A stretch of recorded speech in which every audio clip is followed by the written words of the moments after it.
So high, আমি তোমাদের অনির্বাণ।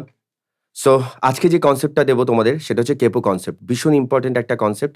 এই ভিডিওটা ২ টো পার্ট থাকবে। Part 1, part 2। পার্ট 1 এ থাকবে কেপো কেন ইউজ করব?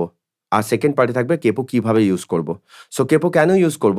আমরা যারা গান শিখি তারা হারমোনিয়াম ইউজ করি। তারা জানে যে চেঞ্জার হারমোনিয়াম যারা ইউজ করো, তারা চেঞ্জার হারমোনিয়াম যারা একটা চেঞ্জার হারমোনিয়ামে কেন ঘাটগুলো থাকে? ঘাটগুলো বিকজ আমরা একটা স্কেলে অনেকেই আছে, বেশিরভাগই আছে যারা একটা স্কেলে ভীষণ কমফোর্টেবল হয় বাজাতে, ফিঙ্গারিং করতে।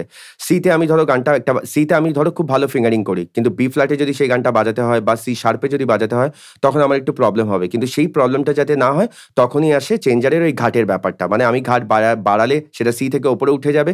আমি যদি ঘাট নিচে নামাই সেটা সি থেকে নিচে নেমে যাবে। এটা হচ্ছে হারমোনিয়ামের ব্যাপারে। আর যারা কিবোর্ড শিখছে বা যারা কিবোর্ড শেখে বা কিবোর্ড বাজায়, তারা জানে ট্রান্সপোজ ওয়ার্ডটা। ট্রান্সপোজ ওয়ার্ডটাও সেই একই কাজ করে যে আমরা একটা কর্ডে গানটাকে প্লে করছি, কিন্তু অন্য কর্ডে আমি কমফোর্টেবল নই। কিন্তু সেই কর্ডেই বাজাবো, অথচ যে কর্ডে গান একটা সিঙ্গার গাইতে চাইছে, সেই কর্ডে গানটা বাজবে। সেটা কি করে? সেক্ষেত্রে ট্রান্সপোজ। এবার ট্রান্সপোজের কিভাবে হিসাব করতে হয় সেটা আমি নেক্সট ভিডিওতে বলে দেবো তোমাদেরকে।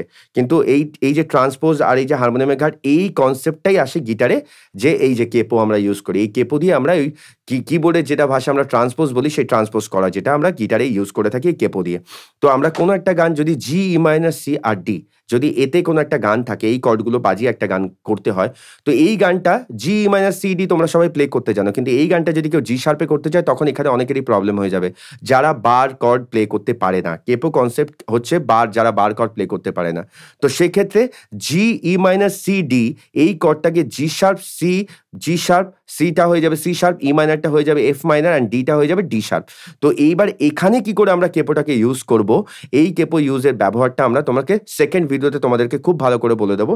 তবে শুধু এই ভিডিওতে বলে দিই, আমরা এখানে যে ফ্রেটে, ফার্স্ট ফ্রেট বা সেকেন্ড ফ্রেট, এইভাবে যদি আমরা কেপোটাকে ওঠাতে থাকি, বা পরপর freight, first freight, second freight, third, এইভাবে যে কর্ডে তোমরা বাজাচ্ছ সেই কর্ড থেকে যদি ওপরের কর্ডে কেউ জি থেকে জি শার্প, জি শার্প থেকে এ থেকে বি ফ্ল্যাট এইভাবে গাইতে চায়, তখন তোমাদেরকে কেপো দিয়ে এইভাবে ইউজ করে করে তোমরা সেম শেপ বাজাবে।